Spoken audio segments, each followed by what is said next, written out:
Step away from the vehicle. Hands up, now. Officer, I'm just loading my luggage. That's my car. We got a call. You're acting suspicious. Suspicious isn't a crime. The rain had just started to fall when the patrol car rolled up to the curb outside Terminal C. Headlights cut through the mist. Jet engines roared in the distance.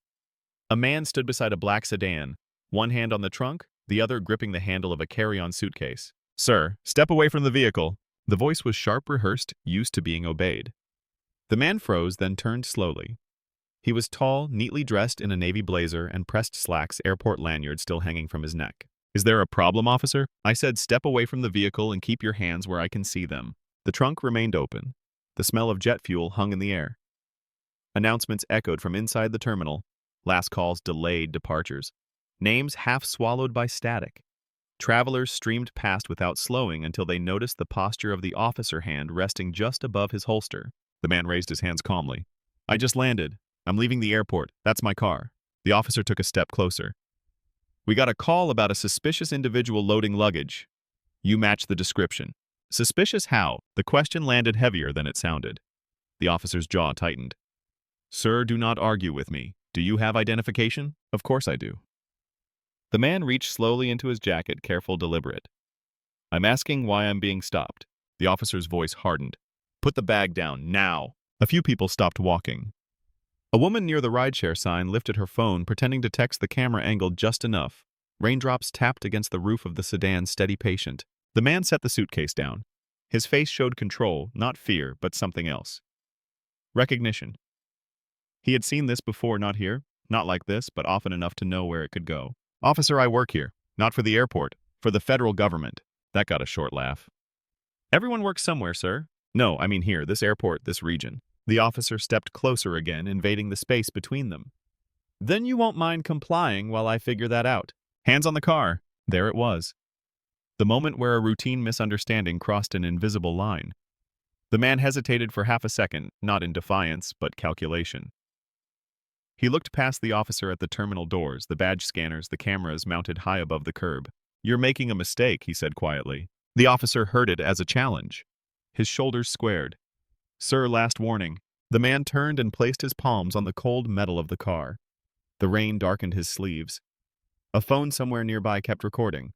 What the officer did not know, standing there under the yellow curbside lights, was that the man he had just labeled suspicious was responsible for airport security across 3 states. That his signature approved protocols this officer followed every day. That this stop unfolding in real time was about to detonate far beyond the curb outside Terminal C.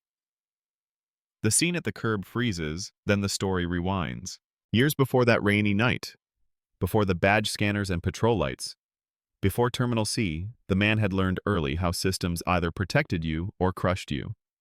He grew up in a working-class neighborhood where the nearest airport was a distant skyline rumor, and federal jobs were something you saw on television. His mother worked double shifts as a nurse. His father drove trucks until his knees gave out. Nothing about his childhood suggested executive titles or regional authority, only discipline, repetition, and showing up even when no one expected you to matter. He enlisted right after high school. Not for glory, for structure, for tuition, for a way out. The military taught him procedure and consequence. Every mistake documented. Every success earned slowly. He learned how security actually works, not in movies, but in checklists, redundancies, and quiet decisions that never make the news. After his service, he studied criminal justice and public administration at night, while working days as a junior security analyst. Airports became his specialty. Not the terminals people see, but the unseen layers beneath them. He joined the Transportation Security Administration when the agency was still young, still finding its identity. Long hours. Relentless scrutiny. Every failure magnified, every success invisible. He was often the only black man in the room. Promotions came slower. Mistakes stuck longer. He learned to document everything, to speak precisely, to never raise his voice because raised voices were remembered differently when they came from him. Over 2 decades, he built a reputation as the person sent into broken regions. Airports with compliance failures. Staff with morale problems. Systems 1 audit away from federal intervention. He fixed them quietly. New protocols, better training, accountability without spectacle. Eventually, his name came up in Washington. Then his signature started appearing on policy memos. Then his title changed.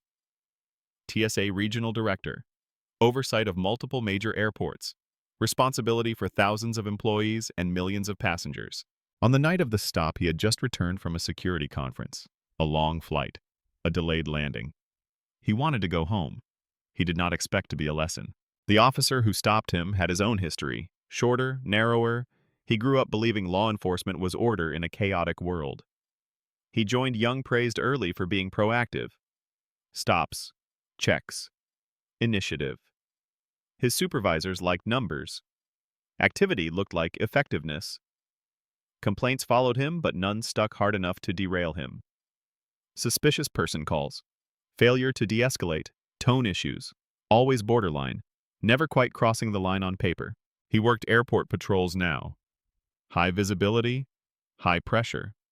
A place where vigilance is praised and hesitation questioned.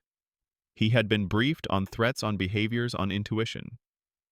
What he had not been trained to interrogate was how intuition feels when it is fueled by bias.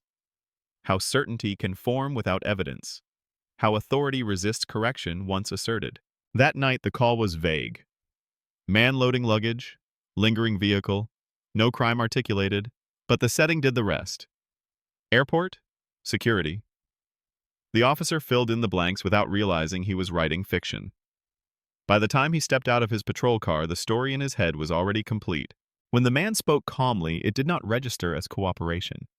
It registered as challenge. When credentials were mentioned, they sounded like excuses. Every response filtered through the same assumption. This was not someone in charge. This was someone trying to avoid scrutiny. What the officer did not know was that the TSA director he was confronting had personally approved training modules emphasizing bias awareness. Had sat in meetings discussing how frontline enforcement could misread normal behavior when race entered the equation. Had argued that authority without reflection was a liability.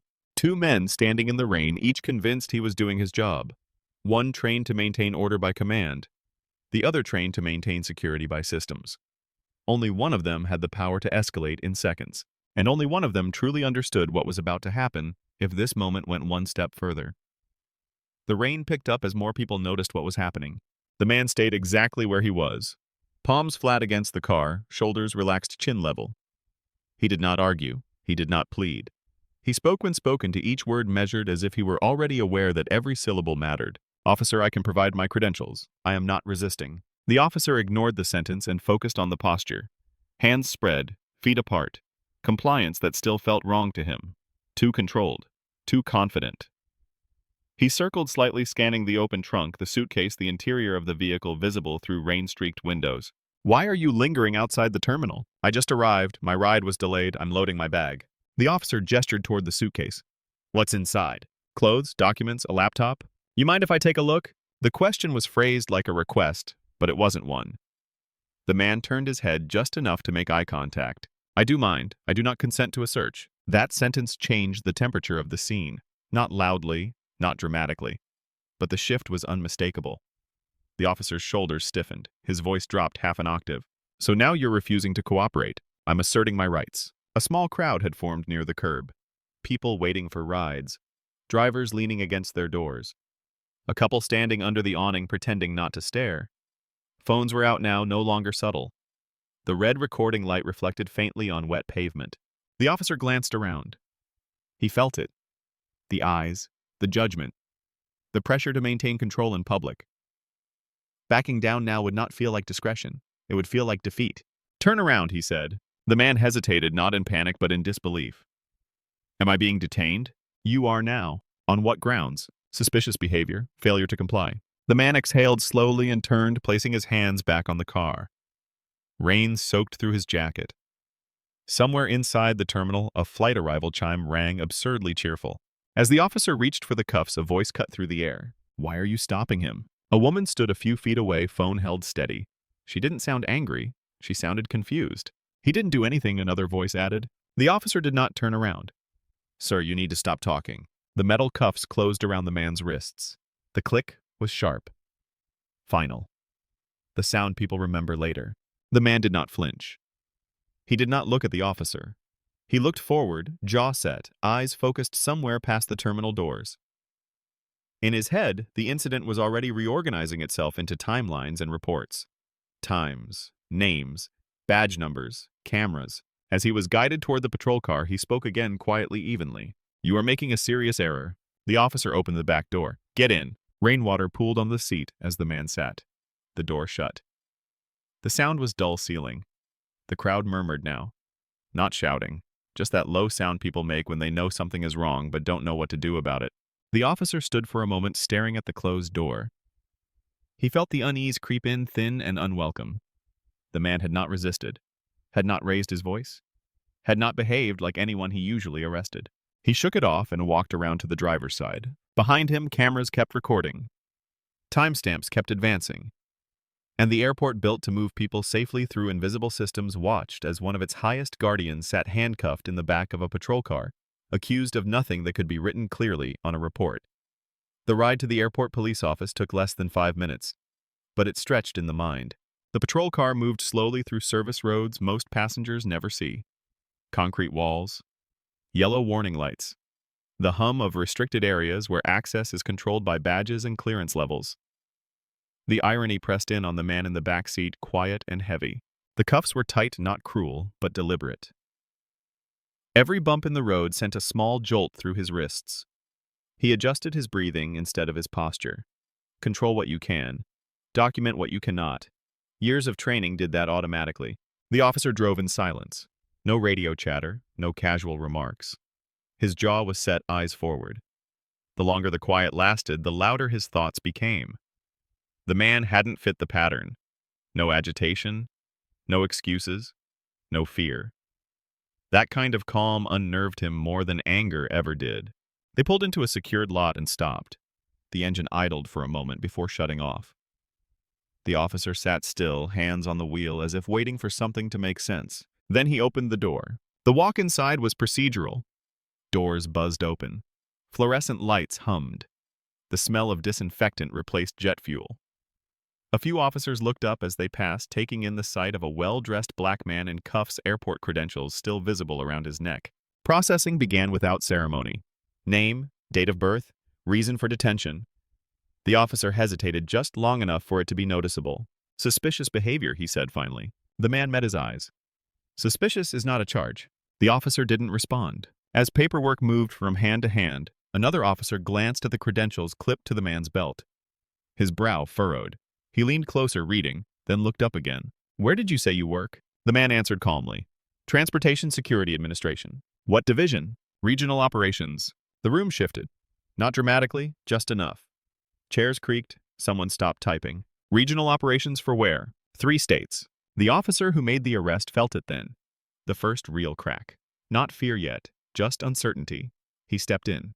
"That doesn't mean anything. Anyone can say that." The other officer didn't argue. He reached for a phone instead. Not accusatory, not confrontational, just verifying. The call took less than 2 minutes. "Yes, this is airport police. I need to confirm an employee."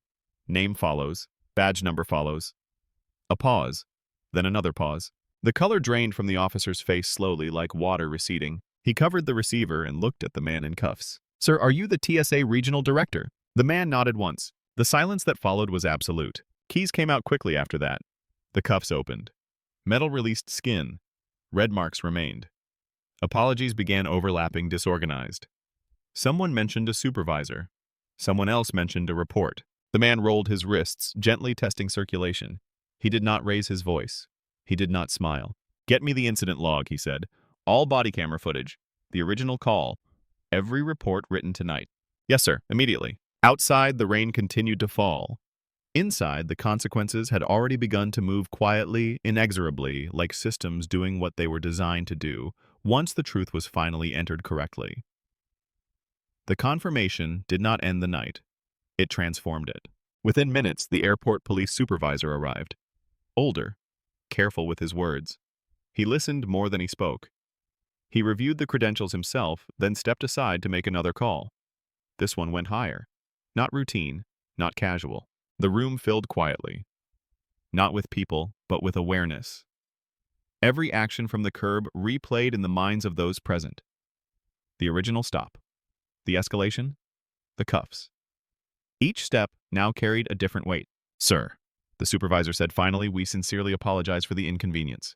This should not have happened. The man looked at him steadily. This did not happen by accident. That sentence landed harder than any raised voice could have. The supervisor nodded once. He understood the difference. Paperwork that usually took hours was completed in minutes. Release forms, internal flags, notifications. The officer who made the stop stood off to the side, now smaller somehow, eyes fixed on the floor. No one raised their voice at him. No one needed to. The supervisor turned to the man again. Transportation will be arranged if you need it. I will take care of that myself, of course. Before leaving, the man paused. He adjusted the lanyard around his neck, the one that had been visible the entire time and ignored until it became undeniable. I want the full incident packet by morning, he said. All footage, all reports, no edits. You'll have it. And I want your internal review initiated tonight. The supervisor did not hesitate. Yes, sir. When the man walked back out into the rain, the curb outside Terminal C looked unchanged. Same lights. Same cars pulling in and out. Same travelers rushing past with their luggage and their own small emergencies. No one there knew how close that space had come to becoming a case study. Inside the patrol office, the officer finally sat down. His hands were shaking now. The certainty he'd carried an hour earlier was gone, replaced by something heavier. He replayed the man's calm voice in his head. The way he hadn't argued, hadn't pleaded, had simply warned. You are making a serious error. For the first time, the officer understood what that meant. By sunrise, the story would leave the walls of the airport police office. It would move into inboxes, conference calls, and legal reviews. What began as a curbside stop would become a record. What felt like authority would be examined as liability. And the man who had been handcuffed in the rain would return to his role carrying not anger, but resolve, knowing that this incident was no longer about him alone. The video surfaced before noon. A 30-second clip at first. Rain streaking the lens. A uniformed officer. A black man in a blazer, hands on a car, voice calm, controlled. The moment the cuffs clicked shut. No shouting, no resistance, just procedure applied without justification. By mid-afternoon, there were angles from 3 phones. Different distances. Different voices asking the same quiet question. Why is he being stopped? By evening, the man's name was attached. TSA Regional Director detained at airport after routine stop. The clip crossed platforms faster than any internal memo ever could. Millions of views, thousands of comments from people who recognized the posture, the tone, the inevitability of the escalation. Lawyers dissected the footage frame by frame. Former officers spoke about training failures. Civil rights advocates pointed to patterns that had been documented for years and ignored just as long. Inside the agency, the response moved slower but deeper. An internal investigation was opened within hours. Body camera footage reviewed. Dispatch audio transcribed. The original call analyzed. Suspicious individual. No crime specified. No threat articulated. The justification collapsed under its own weight. The officer was placed on administrative leave pending review. His record was pulled. Prior stops. Complaints. Use of discretion patterns that looked different when viewed together instead of one by one. Supervisors who had signed off on borderline reports were suddenly asked to explain them. The man at the center of it all did not go on television. He did not post statements. He returned to work. Meetings, briefings, policy reviews. But this time he was in the room not just as an administrator, but as evidence. Attorneys reached out anyway. Civil rights organizations, oversight committees. He listened, carefully. He authorized his legal team to proceed not for spectacle, but for record, for precedent. The lawsuit was filed quietly. Wrongful detention. Violation of constitutional rights. Failure to establish reasonable suspicion. Failure to de-escalate. Institutional negligence.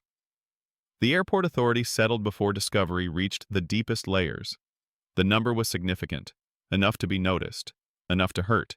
The officer resigned before termination could be finalized. His badge returned without ceremony. His name added to a list that follows quietly but permanently. Policy changes followed. Mandatory verification protocols. Bias interruption training tied to promotion eligibility.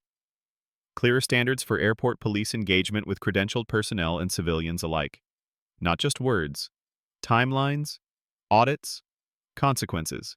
The man donated a portion of the settlement to legal defense funds for travelers who would never have his title, his access, or his leverage. In a closed meeting, he said only this: "I was released because of who I am. Others won't be. Fix that."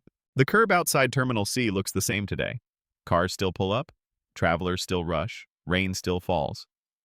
But somewhere in the system, a data point exists now.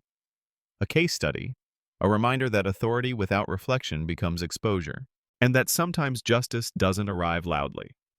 It arrives in policy revisions, in careers quietly ended, and in a warning finally taken seriously. What happened outside Terminal C was not a misunderstanding. It was a textbook violation. Under the Fourth Amendment, a law enforcement officer may not detain a person without reasonable suspicion supported by specific and articulable facts. Not a feeling, not a hunch, not a vague call that fails to describe criminal behavior. Suspicious individual is not a legal standard.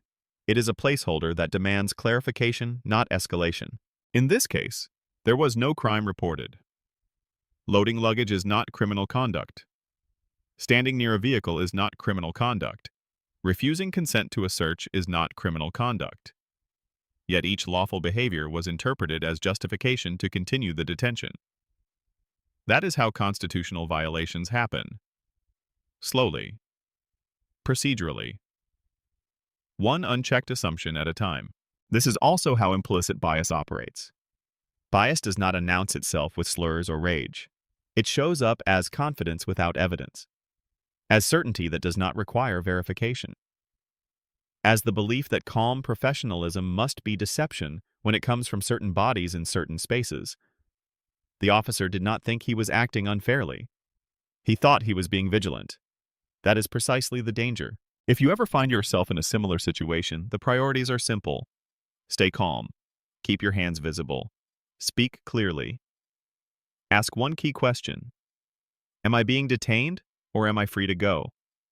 If detained, ask on what grounds. Do not argue on the street. Do not consent to searches you are not legally required to consent to. Document everything as soon as you are safe. Names, badge numbers, time, location, witnesses, video matters. If you are a witness a record from a safe distance, do not interfere. Say what you see out loud. He is calm. He is complying. He asked why he was stopped. Those words matter later. This story resonates because the man had every possible layer of protection: title, authority, knowledge. And it still happened. Most people do not have those shields. They rely on the system to work as written. When it does not, accountability is the only corrective force that remains. The lesson is not that one officer failed. The lesson is that systems must be designed to catch failures early before cuffs close and careers end. Authority must be paired with humility. Suspicion must be paired with proof. So ask yourself this: if this can happen to the person responsible for airport security, what happens to everyone else passing through those same doors? You decide what justice looks like, and whether silence allows this to repeat.